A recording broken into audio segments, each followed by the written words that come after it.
गौतम बुद्ध ऐसे हैं जैसे हिमाच्छादित हिमालय।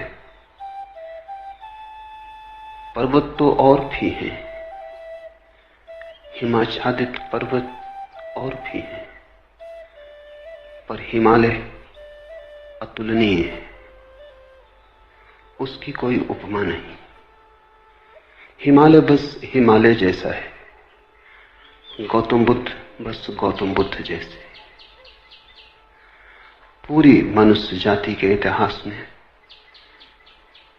वैसा महिमापूर्ण नाम दूसरा नहीं।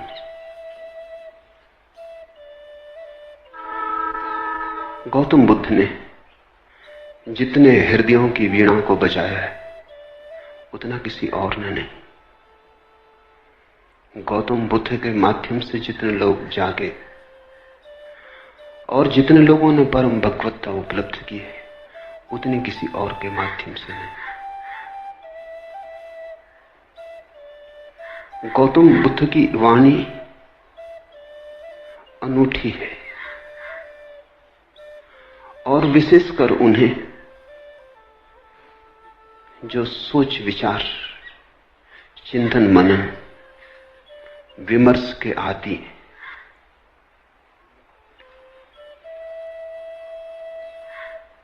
हृदय से भरे हुए लोग सुगमता से परमात्मा की तरफ चले जाते हैं,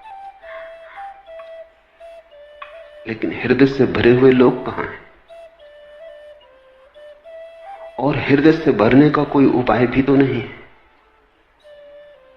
हो तो हो, न हो तो न हो, ऐसी आकस्मिक नैसर्गिक बात पर निर्भर नहीं रहा जा सकता। बुद्ध ने उनको चेताया जिनको चेताना सर्वाधिक कठिन है। विचार से भरे लोग, बुद्धिवादी, चिंतन मननशील, प्रेम और भाव से भरे लोग तो परमात्मा की तरफ सरलता से झुक जाते हैं, उन्हें झुकाना नहीं पड़ता। उनसे कोई ना भी कहे तो भी वे पहुंच जाते हैं, उन्हें पहुंचाना नहीं पड़ता। लेकिन वे तो बहुत थोड़े हैं और उनकी संख्या रोज थोड़ी होती गई है। उंगलियों पर गिने जा सके ऐसे लोग हैं। मनुष्य का विकास मस्तिष्क की तरफ हुआ है, मनुष्य मस्तिष्क से भरा है। इसलिए जहां जीसस हार जाएं, जहां कृष्ण की पकड़ न बैठे, वहां भी बुद्ध नहीं हारते। वहां भी बुद्ध प्राणों की अंतरतम में पहुंच जाते। बुद्ध का धर्म बुद्धि का धर्म कहा गया है। बुद्धि पर उसका आदि तो है, अंत नहीं। शुरुआत बुद्धि से है, प्रारंभ बुद्धि से है, क्योंकि मनुष्य वहां खड़ा है। लेकिन अंत उसका बुद्धि में नहीं। अंत तो परम अतिक्रमण है, जहां सब विचार खो जाते, सब बुद्धिमत्ता विसर्जित हो जाती, जहां केवल साक्षी, मात्र साक्षी शेष रह जाता है। लेकिन बुद्ध का प्रभाव उन लोगों में तत्क्षण अनुभव होता है जो सोच विचार में कुशल है। बुद्ध के साथ मनुष्य जाति का एक नया अध्याय शुरू हुआ। 25 वर्ष पहले बुद्ध ने वह कहा जो आज भी सार्थक मालूम पड़ेगा और जो आने वाली सदियों तक सार्थक रहेगा। बुद्ध ने विश्लेषण दिया, एनालिसिस दी, और जैसा सूक्ष्म विश्लेषण उन्होंने किया कभी किसी ने ना किया था और फिर दोबारा कोई ना कर पाया। उन्होंने जीवन की समस्या के उत्तर शास्त्र से नहीं दिए, विश्लेषण की प्रक्रिया से दिए। बुद्ध धर्म के पहले वैज्ञानिक हैं। उनके साथ श्रद्धा और आस्था की जरूरत नहीं है, उनके साथ तो समझ पर्याप्त है। अगर तुम समझने को राजी हो तो तुम बुद्ध की नौका में सवार हो जाओगे। अगर श्रद्धा भी आएगी तो समझ की छाया होगी, लेकिन समझ के पहले श्रद्धा की मांग बुद्ध की नहीं। बुद्ध ये नहीं कहते कि जो मैं कहता हूं भरोसा कर लो। बुद्ध कहते हैं सोचो, विचारो, विश्लेषण करो, खोजो, पाओ अपने अनुभव से, तो भरोसा कर लेना। दुनिया के सारे धर्मों ने भरोसे को पहले रखा है, सिर्फ बुद्ध को छोड़कर। दुनिया के सारे धर्मों में श्रद्धा प्राथमिक है, फिर ही कदम उठेगा। बुद्ध ने कहा अनुभव प्राथमिक है, श्रद्धा आनुषांगिक है। अनुभव होगा तो श्रद्धा होगी, अनुभव होगा तो आस्था होगी। इसलिए बुद्ध कहते हैं आस्था की कोई जरूरत नहीं है, अनुभव के साथ अपने से आ जाएगी, तुम्हें लानी नहीं। और तुम्हारी लाई हुई आस्था का मूल्य भी क्या हो सकता है? तुम्हारी लाई आस्था के पीछे भी छिपे होंगे तुम्हारे संदेह। तुम आरोपित भी कर लोगे विश्वास को, तो भी विश्वास के पीछे अविश्वास खड़ा होगा। तुम कितनी ही दृढ़ता से भरोसा करना चाहो, लेकिन तुम्हारी दृढ़ता कपती रहेगी, और तुम जानते रहोगे कि जो तुम्हारे अनुभव में नहीं उतरा है उसे तुम चाहो भी तो भी कैसे मान सकते हो, मान भी लो तो भी कैसे मान सकते हो। तुम्हारा ईश्वर कोरा शब्द जाल होगा जब तक अनुभव की किरण न उतरी हो। तुम्हारे मोक्ष की धारणा मात्र शाब्दिक होगी जब तक मुक्ति का थोड़ा स्वाद तुम्हें न लगा हो। बुद्ध ने कहा मुझ पर भरोसा मत करना, मैं जो कहता हूं उस पर इसलिए भरोसा मत करना कि मैं कहता हूं। सोचना, विचारना, जीना तुम्हारे अनुभव की कसौटी पर सही हो जाए तो ही सही है, मेरे कहने से क्या सही होगा। बुद्ध के अंतिम वचन है अपदीपो भव, अपने दिए खुद बनना। और तुम्हारी रोशनी में तुम्हें जो दिखाई पड़ेगा फिर तुम करोगे भी क्या? आस्था ना करोगे तो करोगे क्या? आस्था सहज होगी, उसकी बात ही उठानी व्यर्थ है। बुद्ध का धर्म विश्लेषण का धर्म है, लेकिन विश्लेषण से शुरू होता है, समाप्त नहीं होता। वहां समाप्त तो परम संश्लेषण पर होता है। बुद्ध का धर्म संदेह का धर्म है, लेकिन संदेह से यात्रा शुरू होती है, समाप्त नहीं होती। समाप्त तो परम श्रद्धा पर होती। इसलिए बुद्ध को समझने में बड़ी भूल हुई, क्योंकि बुद्ध संदेह की भाषा बोलते तो लोगों ने समझा ये संदेहवादी है। हिंदू तक न समझ पाए, जो जमीन पे सबसे ज्यादा पुरानी कौम। बुद्ध निश्चित ही बड़े अनूठे रहे होंगे, तभी तो हिंदू तक समझने से चूक गए। हिंदुओं तक कोई आदमी खतरनाक लगा, घबराने वाला लगा। हिंदुओं को भी लगा कि ये तो सारे आधार गिरा देगा धर्म के। और यही आदमी है जिसने धर्म के आधार पहली दफा ढंग से रखे। श्रद्धा पर भी कोई आधार रखा जा सकता है, अनुभव पर ही आधार रखा जा सकता है। अनुभव की छाया की तरह श्रद्धा उत्पन्न होती। श्रद्धा अनुभव की सुगंध है, और अनुभव के बिना श्रद्धा अंधी है। और जिस श्रद्धा के पास आंख ना हो उससे तुम सत्य तक पहुंच पाओगे? बुद्ध ने बड़ा दुस्साहस किया। बुद्ध जैसे व्यक्ति पर भरोसा करना एकदम सुगम होता है। उसके उठने बैठने में प्रामाणिकता होती है, उसके शब्द शब्द में वजन होता है, उसके होने का पूरा ढंग स्वयं सिद्ध होता है।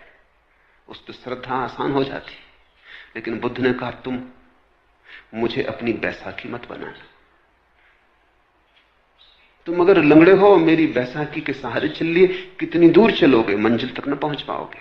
आज मैं साथ हूं, कल मैं साथ न रहूंगा, फिर तुम्हें अपने ही पैरों पर चलना है। मेरी रोशनी से मत चलना, क्योंकि थोड़ी देर को संग साथ हो गया है अंधेरे जंगल में, तो मेरी रोशनी में थोड़ी देर रोशन हो लोगे, फिर हमारे रास्ते अलग हो जाएंगे।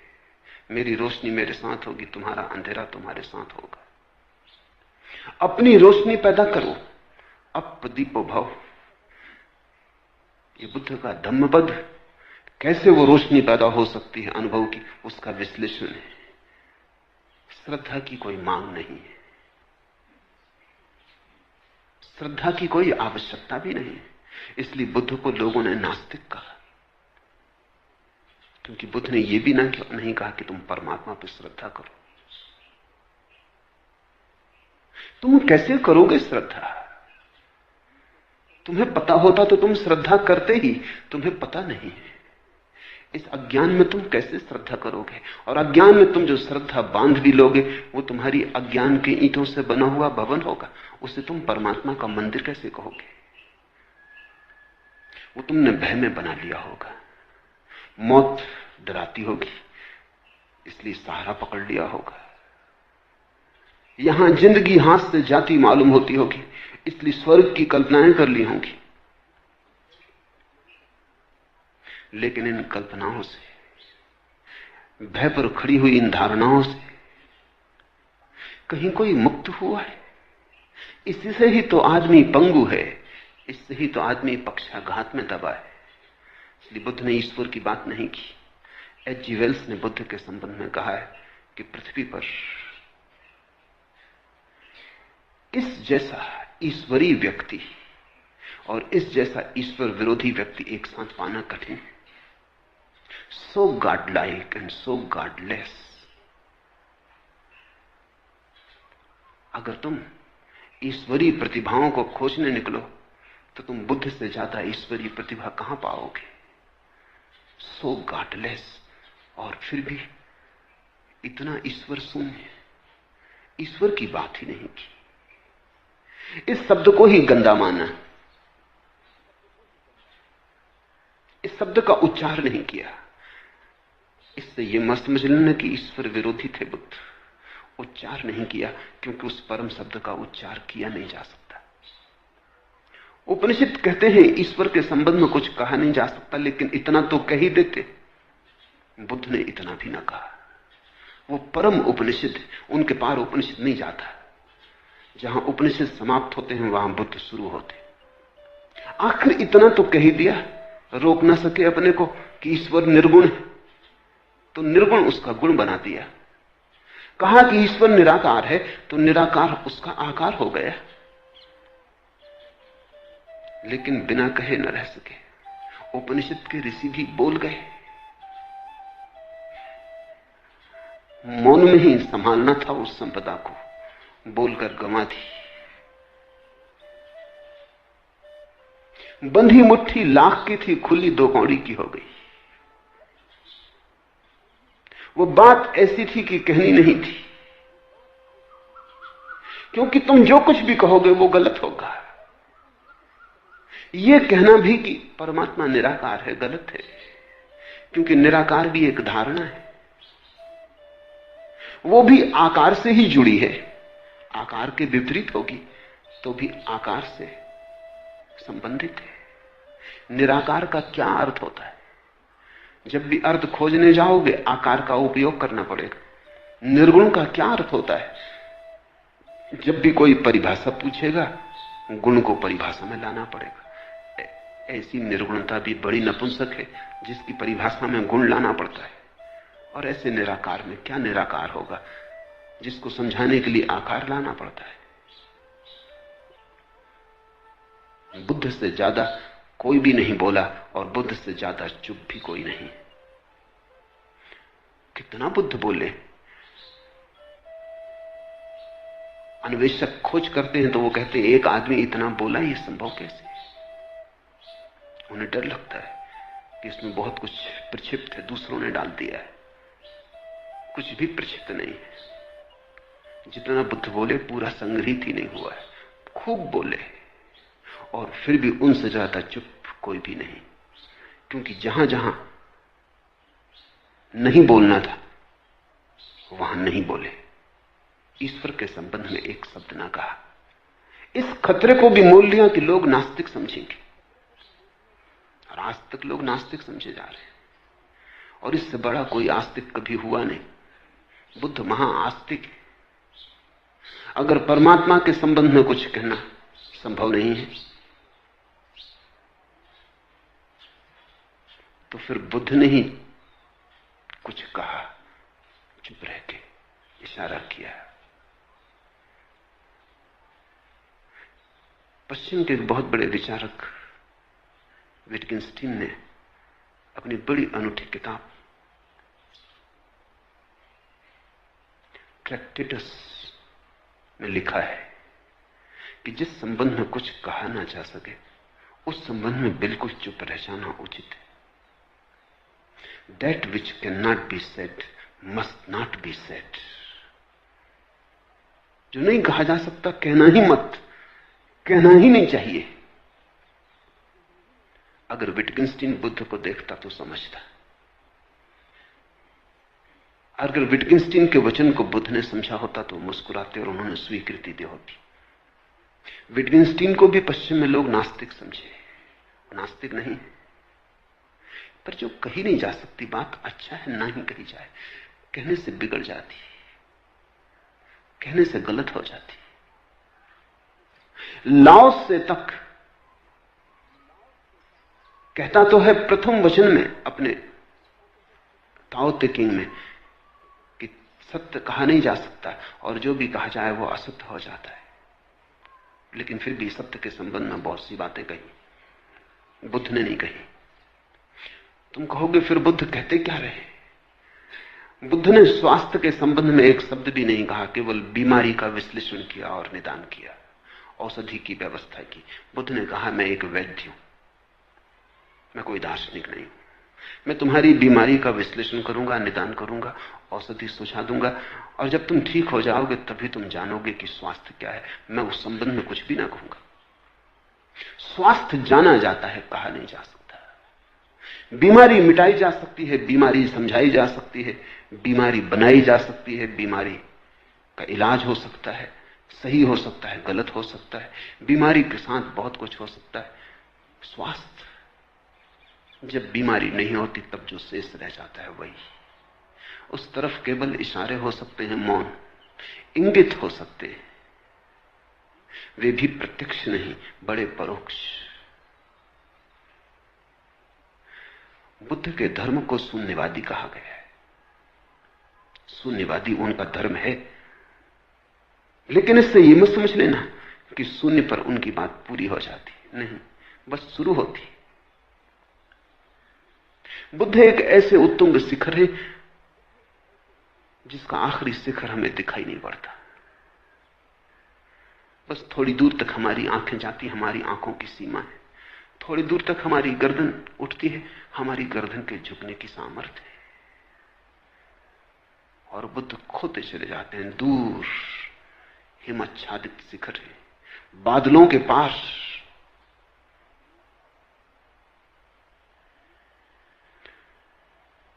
उनका प्रारंभ तो दिखाई पड़ता है, उनका अंत दिखाई नहीं पड़ता।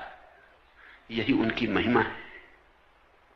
और प्रारंभ को जिन्होंने अंत समझ लिया वो भूल में पड़ गए। प्रारंभ से शुरू करना, लेकिन जैसे जैसे तुम शिखर पर उठने लगोगे और आगे दिखाई पड़ने लगा, और आगे दिखाई पड़ने लगेगा। बहुत लोग बोले, बहुत लोगों ने मनुष्य के रोग का विश्लेषण किया है, लेकिन ऐसा सचोट नहीं। बड़े सुंदर ढंग से लोगों ने बातें कही, बड़े गहरे प्रतीक उपाय में लाए, पर बुद्ध के कहने का ढंग और अंदाजे बयां और। जिसने एक बार सुना पकड़ा गया, जिसने एक बार आंख से आंख मिला ली फिर भटक न पाया। जिसको बुद्ध की थोड़ी सी भी झलक मिल गई उसका जीवन रूपांतरित हुआ। आज से 2500 वर्ष पूर्व जिस दिन बुद्ध का जन्म हुआ, घर में उत्सव मनाया जाता था। सम्राट के घर बेटा पैदा हुआ था, पूरी राजधानी सजी थी। रात भर लोगों ने दिए जलाए, नाचे, उत्सव का क्षण था। बूढ़े सम्राट के घर बेटा पैदा हुआ था, बड़े दिन की प्रतीक्षा पूरी हुई थी, बड़ी पुरानी अभिलाषा थी पूरे राज्य की। मालिक बूढ़ा होता जाता था और नए मालिक की कोई खबर न थी। इसलिए बुद्ध को सिद्धार्थ नाम दिया। सिद्धार्थ का अर्थ होता है अभिलाषा का पूरा हो जाना। पहले ही दिन जब द्वार पर बैंड बाजे बजते थे, सन्नाई बजती थी, फूल बरसाए जाते थे महल में, चारों तरफ प्रसाद बंटता था, हिमालय से भागा हुआ एक वृद्ध तपस्वी द्वार पर खड़ा हुआ आकर, उसका नाम था असीता। सम्राट भी उसे सम्मान करता था, और कभी असीता राजधानी नहीं आया था। जब कभी जाना था तो शुद्धोधन को, सम्राट को स्वयं उससे दर्शन करने जाना होता था। ऐसे बचपन के साथी थे। फिर शुद्धोधन सम्राट हो गया, बाजार की दुनिया में उलझ गया, असीता महातपस्वी हो गया, उसकी ख्याति दूर दिगंत तक फैल गई। असीता को द्वारे पर आए देखकर शुद्धोधन ने कहा, आप और यहां क्या हुआ, कैसे आना हुआ, कोई मुसीबत है, कोई अड़चन है, कहें। असीता ने कही, नहीं कोई मुसीबत नहीं, कोई अड़चन, तुम्हारे घर बेटा पैदा हुआ, उसके दर्शन को आया हूं। शुद्धोधन तो समझ ना पाया। सौभाग्य की घड़ी थी ये कि असीता जैसा तपस्वी और बेटे के दर्शन को आया। भागा गया अंतःगृह में, नवजात शिशु को लेकर बाहर आ गया। असीता झुका और उसने शिशु के चरणों में सिर रख दिए, और कहते हैं उस शिशु ने अपने पैर उसकी जटाओं में उलझा दिए। फिर तब से आदमी की जटाओं में बुद्ध के पैर उलझे, फिर आदमी छुटकारा नहीं पा सका। और असीता हंसने लगा और रोने भी लगा। और शुद्धोधन ने पूछा कि शुभ घड़ी में आप रोते क्यों हैं? असीता ने कहा, ये तुम्हारे घर जो बेटा पैदा हुआ है, ये कोई साधारण आत्मा नहीं, असाधारण है। कई सदियां बीत जाती, ये तुम्हारे लिए ही सिद्धार्थ नहीं है, ये अनंत अनंत लोगों के लिए सिद्धार्थ है। अनेकों की अभिलाषाएं इससे पूरी होंगी। हंसता हूं कि इसके दर्शन मिल गए, हंसता हूं, प्रसन्न हूं कि इसने मुझ बूढ़े की जटाओं में अपने पैर उलझा दिए। ये सौभाग्य का क्षण है। रोता इसलिए हूं कि जब ये कली खिलेगी, फूल बनेगी, जब दिगंत में इसकी सुवास उठेगी और इसकी सुवास की छाया में करोड़ों लोग राहत लेंगे, तब मैं न रहूंगा। ये मेरा शरीर छूटने के करीब आ गया। और एक बड़ी अनूठी बात असीता ने कही है, वो ये कि अब तक आवागमन से छूटने की आकांक्षा थी, वो पूरी भी हो गई। आज पछतावा होता है, एक जन्म अगर और मिलता है तो इस बुद्ध पुरुष के चरणों में बैठने की, इसकी वाणी सुनने की, इसकी सुगंध को पीने की, इसके नशे में डूबने की सुविधा हो जाती है। आज पछताता हूं, लेकिन मैं मुक्त हो चुका हूं। ये मेरा आखिरी अवतरण है, अब इसके बाद देह न धर सकूंगा। अब तक सदा ही चेष्टा की थी कि कब छुटकारा हो शरीर से, कब आवागमन से। आज पछताता हूं कि अगर थोड़ी देर और रुक गया होता। इसे तुम थोड़ा समझो। बुद्ध के फूल के खिलने के समय असीता चाहता है कि अगर मोक्ष भी दांव पर लगता हो तो कोई हर्जा नहीं। तब से 2500 साल बीत गए, बहुत प्रज्ञा पुरुष हुए, लेकिन बुद्ध अतुलनीय है। और उनकी अतुलनीयता इसमें है कि उन्होंने इस सदी के लिए धर्म दिया और आने वाले भविष्य के लिए धर्म दिया। कृष्ण की बात कितनी ही समझा के कही जाए, इस सदी के लिए मौजू नहीं बैठती।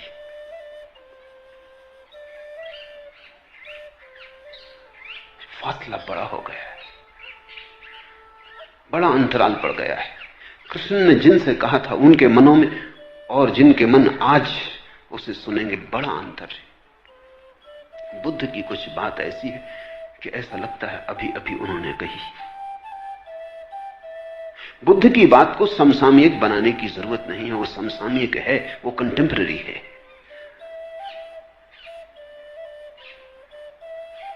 कृष्ण पर बोलो तो कृष्ण को खींच के लाना पड़ता है 20वीं सदी में, बुद्ध को नहीं लाना पड़ता है। बुद्ध जैसे खड़े ही हैं, 20वीं सदी में ही खड़े, और ऐसा अनेक सदियों तक रहेगा।